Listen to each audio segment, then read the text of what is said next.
नमस्कार दोस्तों, बाजार इस समय पे लगातार क्रैश होता जा रहा है और नहीं पता कि कहाँ जा कर के रुकेगा। इसी के साथ-साथ जो रिटेल इन्वेस्टर इतने ज़्यादा प्रभावित हो रखे थे, बाय करने के पीछे भाग रहे थे, अब उनके अंदर भी थोड़ा बहुत डर दिख रहा है। इसके बारे में बात करेंगे, इसी के साथ-साथ ये भी बात करेंगे कि कहाँ पर इन्वेस्टमेंट अपॉर्च्युनिटीज़ दिख रही हैं और एक थॉट प्रोसेस क्या होना चाहिए एक इन्वेस्टर का। लेकिन उससे पहले मैं कुछ टाइम आपका लेना चाहूँगा बिकॉज़ काफ़ी सारे लोगों ने मेरे को कमेंट करे कि यार आपका पॉइंट ऑफ व्यू क्या है? मार्केट गिर रही है, आप 3-4 दिन से वीडियो क्यों नहीं बना रहे हो? वीडियो क्यों नहीं आ रही है? आप सही हो या नहीं हो? सो मुझे नहीं पता था कि लोग इतने सारे कमेंट्स करेंगे, इतने सारे क्वेश्चंस पूछेंगे but thank you so much. मुझे नहीं पता था इतना अच्छा कनेक्शन हमारा बना हुआ है। लास्ट कुछ टाइम से मैं एक इन्वेस्टर्स की कॉन्फ्रेंस के अंदर गया हुआ था जिसके अंदर मैं काफ़ी बड़े-बड़े इन्वेस्टर्स से मिला, जो ग्रो कर रहे हैं उनसे मिला, जो काफ़ी बड़े बन चुके हैं जैसे विजय केडिया जी, शंकर जी, इन सब से मिला और इन सब से काफ़ी कुछ सीखने को मिला जो मैं आपके साथ यहाँ पर शेयर करने वाला हूँ। और ये समझाऊँगा मैं आपको कि एक्चुअली में कितनी सही चीज़ें होती हैं कि जो बड़ा इन्वेस्टर बनता है, उसका थॉट प्रोसेस कैसे काम करता है और ये सारी चीज़ें इसी चैनल पे आने वाली हैं, आने वाले टाइम पे और ऐसे सेमिनार्स मैं अटेंड करता रहूँगा डेफ़िनिटली वहाँ पे जाने का चांस मिला, बहुत ही कम लोगों को मिलता है। सो उनसे मिलना, उनसे बात करना ये बहुत-बहुत बड़ी बात थी मेरे लिए और जस्ट मैं आज सब पे लैंड कर रहा हूँ और मैं बैठ गया हूँ आपके सामने वीडियो बनाने के लिए क्योंकि आई नो आप सबके दिमाग में है कि भाई मेरा पॉइंट ऑफ व्यू क्या है? काफ़ी सारे लोगों ने पूछा तो मैं आपके साथ अपना पॉइंट ऑफ व्यू भी शेयर करना चाहूँगा। तो सबसे पहले बात करें एफआईआई, डीआई की बाइंग और सेलिंग से तो इस महीने के अंदर जो हमारे एफआईआई हैं, इस समय पे लैपटॉप में मैं देख कर के डेटा बता रहा हूँ, वो करीब-करीब 30,000 करोड़ के आसपास बेच चुके हैं इस महीने में और जो डीआई हैं उन्होंने 26,000 करोड़ के आसपास की बाइंग करी है। तो बाइंग और सेलिंग का जो डिपार्टमेंट है उसके अंदर एफआईआई दे दनादन बेचे जा रहा है और जो हमारे डीआई हैं अब वो उसको उसके साथ कोप अप नहीं कर पा रहे और इस वजह से कहीं न कहीं बाज़ार गिर रहा है। इसी के साथ-साथ अगर आप देखोगे जो यूएस इलेक्शन के रिजल्ट्स आए थे, वो काफ़ी ज़्यादा शानदार थे। ट्रम्प जीता, उससे जो हमारी इकोनॉमी है, उसपे थोड़ा बहुत डेफिनिटली इम्पैक्ट पड़ रहा है। क्यों?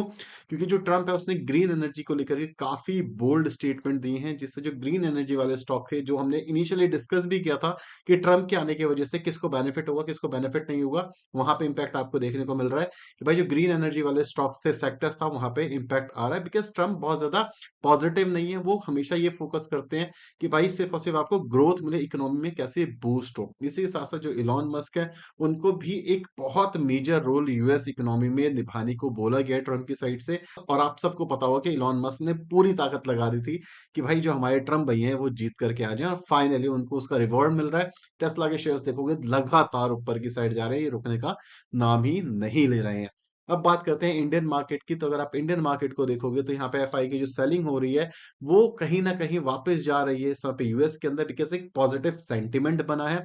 इसी के साथ-साथ चाइना के अंदर बट यूएस के अंदर मेन सेंटीमेंट बना हुआ है बिकॉज़ जो ट्रम्प आए हैं, वो कहीं न कहीं स्टॉक मार्केट से रिलेटेड वाले बंदे हैं और वो स्टॉक मार्केट को ग्रो करने में बहुत ज़्यादा हेल्प करने वाले हैं।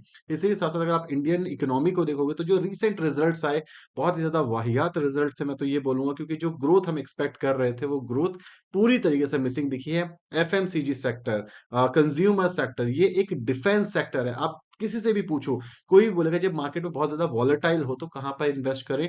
हर इंसान बोलेगा कि एफएमसीजी और कंज्यूमर में करना चाहिए। बट इस बार की जो गिरावट आई है एफएमसीजी और डिफेंस के अंदर ही देखने को मिल रही है। सो ये एक थोड़ा अलग तरीके का सिनेरियो पैदा हो चुका है बिकॉज़ एफएमसीजी और कंज्यूमर में ग्रोथ खत्म हो चुकी है पूरी तरीके से बिकॉज़ लोगों के पास पैसा नहीं है। जो हमारी सरकार है उसने इतना ज़्यादा टैक्स लगा दिया है कि एक मिडल क्लास जो कि कहीं न कहीं ग्रो करने की कोशिश कर रहा था, उसके पास पहले तो पैसा था नहीं और जिनके पास पैसा था, उससे चूसने की पूरी की पूरी कोशिश की जा रही है। ये तो हो गई अलग बात लेकिन मुझे ऐसा लगता है कि हमारी सरकार को सामने आना चाहिए, एक रेट कट करना चाहिए और बोलना चाहिए कि ठीक है भाई, थोड़ी-सी लिक्विडिटी है, आप लो, आप स्पेंड करो। अगर किसी के पास थोड़े से कर्ज़ हैं तो उसको माफ़ करना चाहिए, इकोनॉमी को बूस्ट करने के लिए काम करना चाहिए। कंपनीज़ को भी काफ़ी सारे बेनिफिट देने चाहिए जैसे जो लोन का रेट है वो सस्ता करना चाहिए, जिससे कंपनीज़ भी आगे जाकर के ग्रो कर पाएँगी। इंडिया के अंदर भी जो कंपनीज़ आ रही हैं, उसके ऊपर भी आप मेजर टैक्सेस नहीं लगा सकते क्योंकि आप देखोगे इंडिया से रिसेंटली काफ़ी सारी कंपनीज़ इंडिया छोड़ कर के बाहर जा चुकी हैं, जो कि इंडिया के अंदर एक बहुत मेजर जॉब जनरेशन किया जा सकता था, जिनके थ्रू जॉब जनरेट हो रही थी, बट वो इंडिया को छोड़ कर के जा रही हैं। तो आपको ये समझना पड़ेगा कि इंडिया की इकोनॉमी के अंदर ही ग्रोथ नहीं है, तो वहाँ पर एक मेजर इश्यू है और जिस लेवल का बाज़ार हमारा चला था, वो सस्टेनेबल वैसे भी नहीं था, उसके अंदर करेक्शन आना था और वही करेक्शन हमें देखने को मिल रहा है। अब बात करते हैं कि अगर आप थोड़े बहुत डरे हुए हो शेयर बाज़ार को लेकर के, तो मेरे भाई बिल्कुल डरने की ज़रूरत नहीं है। आपको सबसे पहली चीज़ एक याद रखनी है, पैसा बनेगा तो शेयर बाज़ार में बनेगा, पैसा शेयर बाज़ार से नहीं बना तो आप कहीं से नहीं बना पाओगे। गोल्ड कहीं न कहीं आप मान सकते हो कि भाई लिमिटेड एसेट है तो उसके पैसे बढ़ेंगे लेकिन 3, 4, 5% एवरेज बढ़ेंगे। ऑलरेडी काफ़ी बढ़ चुके हैं तो यहाँ से ऊपर जाने के चांसेस कम हैं। सेकंड चीज़ आपको ये याद रखनी पड़ेगी, इंडिया एक ग्रोइंग इकोनॉमी है। यहाँ पे शॉर्ट टर्म प्रॉब्लम हो सकती है बिकॉज़ हर इकोनॉमी में होती है। अगर आप यूएस को देखोगे तो वहाँ पर भी थी लास्ट कुछ टाइम से। उन्होंने पैसा नहीं बनाया लेकिन इंडिया ने उस समय पे भी पैसा बनाया। चाइना को देखोगे 3-4 साल नहीं चला लेकिन आज वो पैसा बना रहा है। तो शेयर बाज़ार कोरिलेट करता है आपकी इकोनॉमी से। अगर आपकी इकोनॉमी में ग्रोथ नहीं है, तो शेयर बाज़ार आपके लिए पैसा नहीं बनाएगा और ये एक इतनी बेसिक चीज़ है जिसको हम लोग अवॉइड करते थे। इसी के साथ-साथ जो रिटेल इन्वेस्टर जिसको बूस्ट किया गया गवर्नमेंट की साइड से कि इस बार तो जो पैसा बनाएगा वो रिटेल इन्वेस्टर बनाएगा। डेफिनिटली इस बार जो पैसा है वो रिटेल इन्वेस्टर बनाएगा। लेकिन ये रिटेल इन्वेस्टर का टेस्ट है, ये उन लोगों के लिए नहीं है मार्केट जो आने वाले थे और पैसे लगा के एकदम से पैसा कमाने वाले थे। उन लोगों के लिए अब ये मार्केट नहीं बची है। ये जो मार्केट है ये उन लोगों के लिए बची है जो एक्चुअली में एक लॉन्ग टर्म इन्वेस्टर हैं। जिनका पॉइंट ऑफ व्यू साल, डेढ़ साल, 2 साल का है। ये जो छोटी-मोटी गिरावट है जहाँ पे अप टू 10% के आसपास की गिरावट हो चुकी है, छोटी-मोटी तो नहीं रही। लेकिन फिर भी ये कोई बहुत बड़ी गिरावट नहीं है 10-12% की हर अल्टरनेट ईयर के अंदर आपको गिरावट दिखती है शेयर बाजार में। तो ये नॉर्मल है। आई नो काफ़ी सारे लोगों का पोर्टफोलियो जो है वो रेड में हो चुका है। इवन काफ़ी सारे मेरे स्टॉक्स हैं जो कहीं न कहीं रेड में हो चुके हैं, उसके बारे में भी थोड़ी-सी बात करते हैं। लेकिन आपको ये समझना पड़ेगा एज़ अ रिटेल इन्वेस्टर आपको समझना है कि अगर इस मार्केट को बचाना है तो आपको टिके रहना पड़ेगा। देखो एफआईआई बेच रहे हैं। आपको किसी ने समझाया होगा एक टाइम पे कि भाई रिटेल इन्वेस्टर खरीद लेगा। आप मेरी पुरानी वीडियोज़ देखना मैंने आपको साफ-साफ बोला था जिस दिन एफआईआई आकर के तोड़ना शुरू करेगा तो रिटेल इन्वेस्टर नहीं संभाल पाएगा बिकॉज़ 25% इंडियन इकोनॉमी का एफआईआई का पैसा है, उसने बेचना शुरू किया और रिटेल इन्वेस्टर नहीं संभाल पा रहा। क्योंकि भाई रिटेल इन्वेस्टर पैसा डाल रहा है डाइवर्सिफाई पोर्टफोलियो में, स्मॉल कैप, मिड कैप में। लार्ज कैप गिरते हैं तो बाकी के लोग भी जो म्यूचुअल फंड के थ्रू नहीं जा रहे, वो भी पैसा डाल रहे हैं, राइट? तो सबसे पहले आपको ये समझना है कि डरने वाली कोई बात नहीं है, बाज़ार है, करेक्शन है, अपॉर्च्युनिटीज़ हैं यहाँ पर।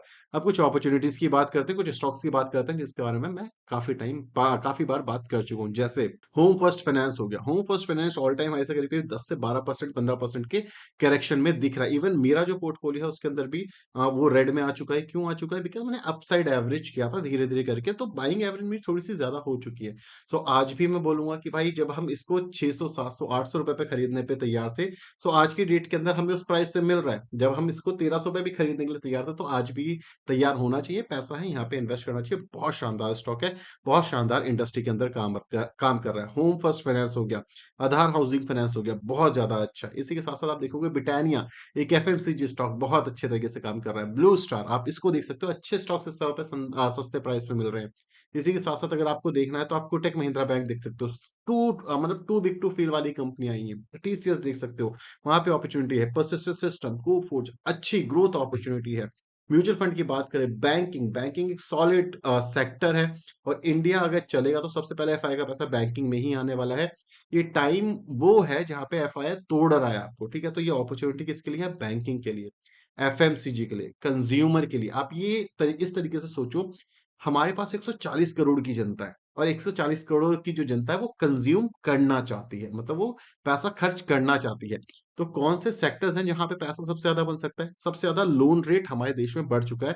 हम बहुत ज़्यादा लोन डिपेंडेंट हो रहे हैं। जो पहले हमारी इकोनॉमी हुआ करती थी, वो डेट बेस्ड नहीं होती थी। वहाँ पर क्या होता था, वहाँ पर हम पैसा सेव करते थे और उसके बाद ज़्यादा स्पेंड नहीं करते थे। आज की डेट के अंदर डेट बढ़ रहा है इंडिया में। लोग डेट पे लेकर के इन्वेस्ट कर रहे हैं, डेट लेकर के सामान खरीद रहे हैं। तो जो हमारी नई जनरेशन आ रही है, वो डेट बेस्ड है, वो लोन लेने से नहीं डरती। सो बैंक्स हो गया, एनबीएफसी हो गई, ये ग्रो करेंगे। ये जो डेट लेकर के खरीद रहा है सामान, वो क्या खरीद रहे हैं? कंज्यूमर खरीद रहे हैं, एफएमसीजी खरीद रहे हैं, मतलब फ्रिज खरीद रहे हैं, रेफ्रिजरेटर, मोबाइल ये खरीद रहे हैं, है ना? तो ये वाला सेक्टर भी काफ़ी ज़्यादा तेज़ी से बढ़ेगा।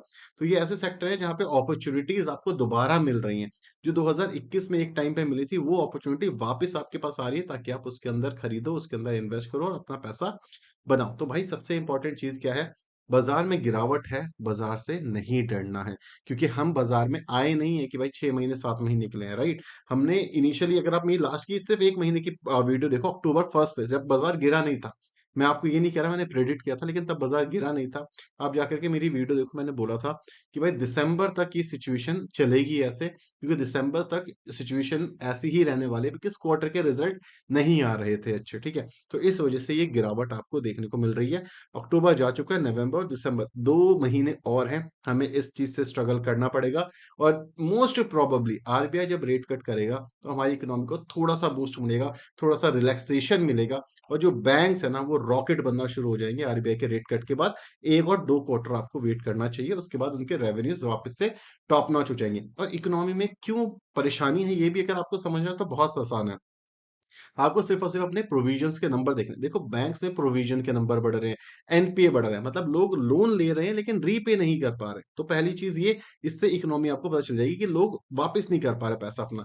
सेकंड चीज़, भाई कंज्यूमर मतलब लोग कंज़्यूम करना चाहते हैं, 140 करोड़ की जनता होने के बावजूद कंज़म्पशन हमारी धीरे-धीरे करके नीचे जा रही है। ये कैसे पता करोगे? रिजल्ट्स देख करके, ठीक है? तो भी ये एक दिक्कत का है, ये एक दिक्कत है इकोनॉमी के लेवल पे। यहाँ पे भी दिक्कत कंपनी के लेवल पे नहीं है, लोग खरीदने वाले ही नहीं है तो वो बेचेंगे किसको? अभी तक जो ग्रोथ आ रही थी, जो हम 7.1 7.2 कह के कहते हैं कि भाई ग्रोथ आ रही है हमारी, वो कैसे आ रही है? क्योंकि 2 तरीके की स्पेंडिंग होती है। पहली स्पेंडिंग होती है जो आप, मैं, लोग करते हैं, हम जो नॉर्मल खरीदते हैं टॉफ़ी, सब्ज़ी ये सब खरीदते हैं, इससे एक ग्रोथ आती है देश के अंदर। दूसरी ग्रोथ आती है जो गवर्नमेंट स्पेंड करती है, जैसे इंफ्रास्ट्रक्चर के ऊपर, ग्रीन एनर्जी के ऊपर, रोड बनाने के ऊपर, घर बनाने के ऊपर, पीएम आवास योजना, ऐसी चीज़ों के ऊपर जो गवर्नमेंट स्पेंडिंग करती है। अब गवर्नमेंट की जो स्पेंडिंग होती है उसकी एक लिमिटेशन है, वो हमेशा स्पेंड नहीं कर सकती। तो वो लिमिटेशंस जो क्या कह सकते हो आप, इलेक्शन के बाद है ना, वो खत्म हो जाती है। आप अगर इस चैनल को फॉलो कर रहे होगे तो मैंने आपसे वो पहले बोला था कि जिस समय पे ये इलेक्शन खत्म होगा, हमारे बाज़ार को कोई नहीं बचाएगा। इवन जो हमारी निर्मला सीतारमण जी हैं, उन्होंने खुद बोला था कि अब गवर्नमेंट स्पेंडिंग हम कम करेंगे, बिकॉज़ हमारा बजट नहीं फुलफिल कर पा रहा, हम अपना लोन नहीं दे पा रहे हैं। जो हम बाहर देश से लोन लेते हैं, क्योंकि हर देश लेता है, वो हम रीपे नहीं कर पा रहे, हमारे बजट से बाहर जा रहा है। तो उन्होंने बोला था इंडिया के अंदर जो स्पेंडिंग गवर्नमेंट कर रही थी, वो कम की जाएगी।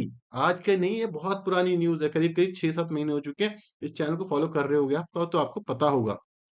इसी के साथ-साथ जो डीटीसी है, डायरेक्ट टैक्स कोड, ये भी काफ़ी ज़्यादा पॉपुलर हो रहा है। इसके ऊपर भी एक बार इन डेप्थ बात करेंगे कि काफ़ी सारे लोग ये सोच रहे हैं कि भाई अब तो इंडिया में टैक्स इतने ज़्यादा बढ़ जाएँगे कि आप मैनेज नहीं कर पाओगे और एफआई को आपको रखना है तो भाई उनको मतलब फ़ेवर करना पड़ेगा कि भाई आप रहो, आप पे इतना टैक्स नहीं लगेगा। इंडिया के कंज़म्पशन को बढ़ाना है तो भाई इंडिया के लोगों को पैसा देना पड़ेगा, तब वो पैसा बना पाएँगे, है ना?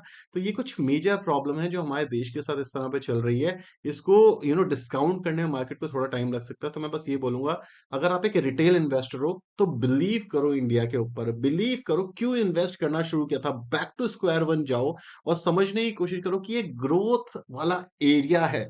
जब एक स्मॉल कैप कंपनी में आप इन्वेस्ट करते हो तो क्या होता है? वॉलेटाइल होती है।